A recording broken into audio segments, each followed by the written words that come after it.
Hey, what up, y'all? Welcome to Black Dude with a Gun. And today we're going to be taking a look at the Hellcat from Springfield Armory. And the reason I'm doing this review simply because this thing did not get a fair shake. What Springfield did was they actually released this weapon out to all of the influencers, all of the YouTubers out there, and gave them a gun for free, probably lent it to them.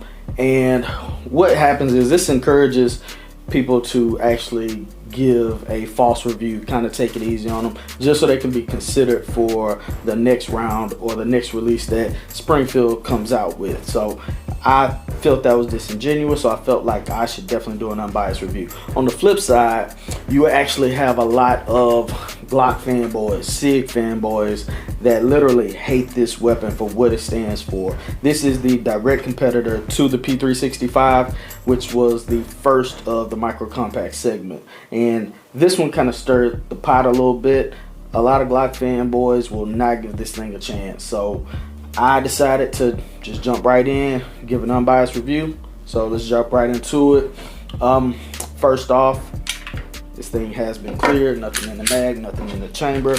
So let's start out with general specs and dimensions and all of that crap. First off, this thing is priced around $500 for the standard version, and for the OSP version, which is the one that I have here, you're looking at starting at about $530, $545, $550. Just depends on what time you actually purchase this. During pandemic times, you can easily see this thing go up to about $600. So you're looking at a 6-inch slide, you're looking at just about 4 inches in height, 1 inch in width, a little bit over 18 ounces in weight, 3-inch hammer forged barrel, chambered in 9mm, and the magazine holds, standard magazine holds 11 plus 1, and the extended mag holds 13 plus 1. So at any given time, you definitely have either 12 rounds or 14 rounds, which is giving you the most capacity in the smallest package. This gun is very small. If numbers don't mean anything to you and you're more of a visual person like me, here I have the Glock 19, which is clear, we're safe. This is probably the most common firearm on the market of all time. So just do a quick size comparison. This is generally what you're looking at. So as you can see, that Glock swallows this Hellcat. All right, now let's take a look at the grip. The grip is probably the most important thing that I actually look for when I'm purchasing a gun. First thing I do is I do my research on the manufacturer. I do my research on the actual weapon itself. And then when I go to the gun store or the gun range to test it out, first thing I do is I figure out how it feels in my hand. That's what determines whether I'm gonna buy a weapon or not. And this gun does not disappoint. This texturing that Springfield is marketing as their adaptive grip texturing, and what that is it basically is a 2-tier texturing system where on the top level it's a set of pyramids with a shaved top, more of a flat top pyramid, and then in between those flat top pyramids is a pointy pyramid. And what that does is when you grip this gun at first touch, it's kind of light. But when you bear down on it, that's when it gets a little bit more grippy and a little bit more aggressive as you grip it. Now, what I like is the fact that Springfield actually took the texturing all the way around the grip. It's one consistent pattern. A lot of times these companies, what they'll do is they may have the grip texturing here, but a different pattern on the front face and the back strap. They'll have more of an aggressive pattern on the back strap. And I just like the fact that they kept one consistent pattern all the way throughout. They also took that all the way up into the thumb wedge here. And a lot of manufacturers are leaving this out for some reason, as if our hands don't get sweaty when we're at the range, and this part can be a little bit slippery. Don't get me wrong, the Springfield does handle well with recoil, but at the end of the day, these things are still snappy, and you definitely don't want this thing jumping out of your hand. I just like that extra added touch. They pay close attention to detail. Also, if you can see here on the indexing points, they also took that texturing all the way up to the indexing points. Now, this is actually more of a aftermarket product, but Springfield definitely included it in their in this piece. So shout out to them. They did a really good job. And that's one thing I like about this gun, is the fact that Springfield give you a lot of aftermarket products inside of this weapon standard. So that's one thing you're gonna see throughout this weapon. All right, so now we're gonna talk about ergos. Ergonomically, this is probably one of the best guns that I've ever felt. I mean, it literally feels like you're just clutching your fist. It feels like a glove, man. And what I really like is this little pinky extension here that they've included. Most subcompacts, they actually don't include that, and it causes your pinky to kind of roam freely.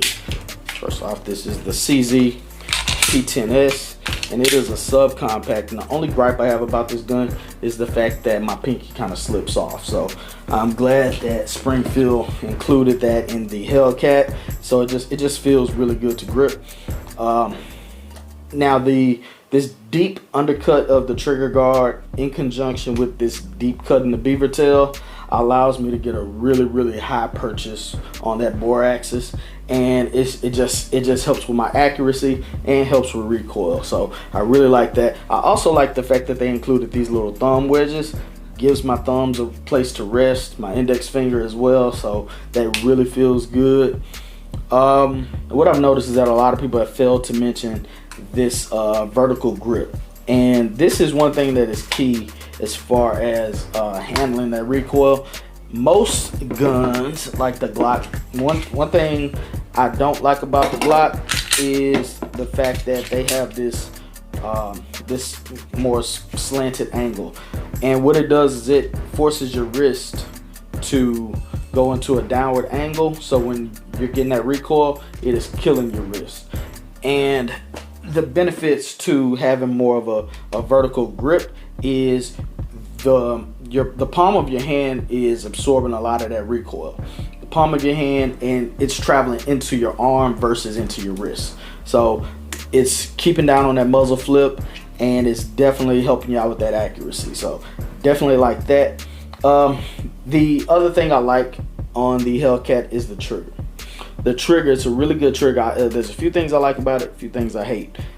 The main thing I like is that it is a flat face trigger. Just like I was telling you earlier about the indexing points, the texturing on the indexing points, Springfield will give you all of these aftermarket products standard out of the box. And that's another thing that they did with this trigger, is they included a flat face trigger, and I love the way it operates. There's only one thing I don't like, and I'll show you here in just a second. Okay, so here is the take up. Not a lot of travel, so it feels really good. The wall is very pronounced, very definite, and the brake is super crisp. What I don't like about it is the reset is a little bit too long and has too much play into it. So here we go. I don't like it. So here we go. There is the take up, and there's the wall, brake, and reset. See how much room I have, how much room I have to play with? That ain't good. A lot of people are giving this trigger a bad rep because one of the main pros to this gun is the safety. Okay, the trigger safety is what I like, but the major negative is also the trigger safety, because sometimes what happens is this little lever will get caught on this ledge if you put too much pressure onto the right side of that trigger before you put pressure onto the front face of that trigger. And that is a pro, but it's also a con, because if you have a toddler at home, I have a lot of kids, so this doesn't bother me, but I have a lot of kids at home, so if someone was to get a hold of this gun, if they don't have proper positioning on the trigger, it will not go bang. And that's the best part about this gun to me. But a lot of people look at it as a con, because if you don't have proper positioning on it, it won't shoot. I believe that that is a training issue. If you're gonna carry a gun, especially a gun of this size, you should definitely always train with this and be as comfortable as possible, and this shouldn't be an issue. This trigger should not be an issue. So I would probably swap it out for an Apex, but that's just because I love Apex triggers. I have some of my other weapons. Yeah, so I definitely like it.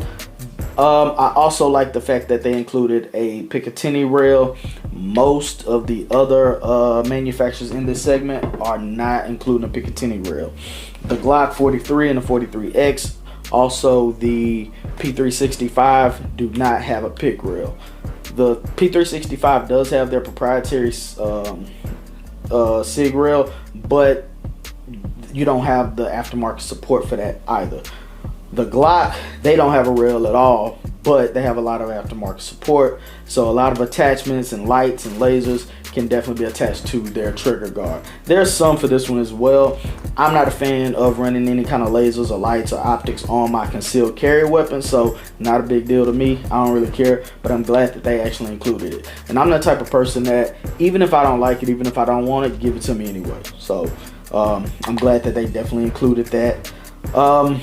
Let's see, mag release button. Mag release button is really responsive. Can't complain. The mags fit really snug into the mag well, so you don't have a lot of movement when you're shooting. There's not a lot of movement down here, not a lot of play, so that's pretty good. The mag release button is reversible, but it's not fully ambidextrous. I love ambidextrous controls simply because what I've noticed is with my XDS Mod 2, this is basically the big brother to the Hellcat. What I've noticed is that whenever I have my finger on the trigger, if I'm at the range, whenever I want to engage that mag release button, I do it with my trigger finger, which allows me to stay on target and keep my point of aim. So I can just release that finger out of the trigger guard, boom, dump another mag in, and I'm back on point. Versus having to tilt my hand and get off point and then get back on. So that's just just something I noticed. So let's look at the sights. The sights, these are probably the best sights I've ever seen on a pistol. It's a tritium front sight with a high res ring around the tritium, and there's a whiteout U-notch in the back. Now the good thing about these sights is it's a really tight sight picture, so whenever you're aiming, you're hitting everything that you're shooting at. Now if you're a beginner and you haven't really shot, you're not really comfortable with weapons, then it may take some getting used to, it may take some adjustment. But if you are a novice, somebody who's used to shooting, you're gonna love these sights simply because once you get on target with this, you're hitting everything that you're shooting, so that's the good thing about these sights. This is the optics ready version, so you can definitely mount that. Holosun 507K is one of the good ones that I would probably run on this, or I believe the Shield RMSC, I believe, not sure about that. They also have a peephole here for just to let you know if a round is loaded in the chamber. So other than that, man, not much else to say about it. Pros to this gun: ergonomics, perfect. Grip, I love it. Trigger is good, it's decent. There's just a few things I didn't like about it. Let's see, the sights, good sights, and it's already cut for a red dot, which I don't run. Like I told y'all, I do not run any kind of optics, any kind of lights, lasers, or nothing on my concealed carry pistols. For home defense, totally different story. And yeah, that's it for the pros. I think the cons of this, I would say, I wish it had an ambidextrous mag release button. I think the trigger, just having that lever get caught on the ledge, that's an issue with me. Not because it's an issue for me personally, but just because that's something that people are gonna have to get used to. And slide serrations are not as pronounced as I would like. Other than that, can't complain about this too much. This is pretty much a really good weapon. Out of the box, you can't find anything better than this. This is the smallest micro compact that will allow you to have those 12 rounds in it. So that is the key feature on this weapon, is that it is super concealable, and that's the main thing I like about it. I'm going to the grocery store or to the gas station or something, throwing this thing in my jeans and I'm gone. Or I got my cargo shorts on, throw them in a cargo pocket, and I'm out. So that's the main thing about this, is it's ultra concealable. A lot of people are gonna complain about it. I wish that Springfield would have actually added some back straps along the back here, and maybe even some interchangeable side panels. Something that will give the people with bigger hands a little bit more reason to purchase a gun like this. Like I said, it's not bad to me, but I have small hands and it feels like I'm just literally clutching my fist. So this is a really good gun. Other than that, I can't say too much else about it. If I was to give this a score, I would give this a 4 out of 5. Now, my scoring scale is a little bit different. A 1 out of 5, it's a high point, don't get it, it ain't worth your time. 2 out of 5, I wouldn't get it, but to each his own. 3 out of 5, I don't hate it, but I don't love it. 4 out of 5, I would get it, I recommend it, and it's in my rotation. 5 out of 5, it's a must-have, everybody should get it. So 4 out of 5 is definitely not bad. I think that everybody should have one of these. This is really good. Like I said, I throw this in my pocket, or if me and my wife are going somewhere, I throw this in her purse and we're good to go. So we always have something on us. This is probably the gun that I carry the most. So that's all I got for today, man. Go in the comment section, let me know what you guys are carrying on a regular basis. Also, hit me up on social media. Go to Instagram, tag me, let me know what you guys are carrying. Post the pictures. Are you carrying the 43X, or you carrying the P365, or are you rocking the Hellcat? Let me know. Like, share, subscribe, comment, hit that notification bell, follow us on the socials, and always stay strapped. Peace.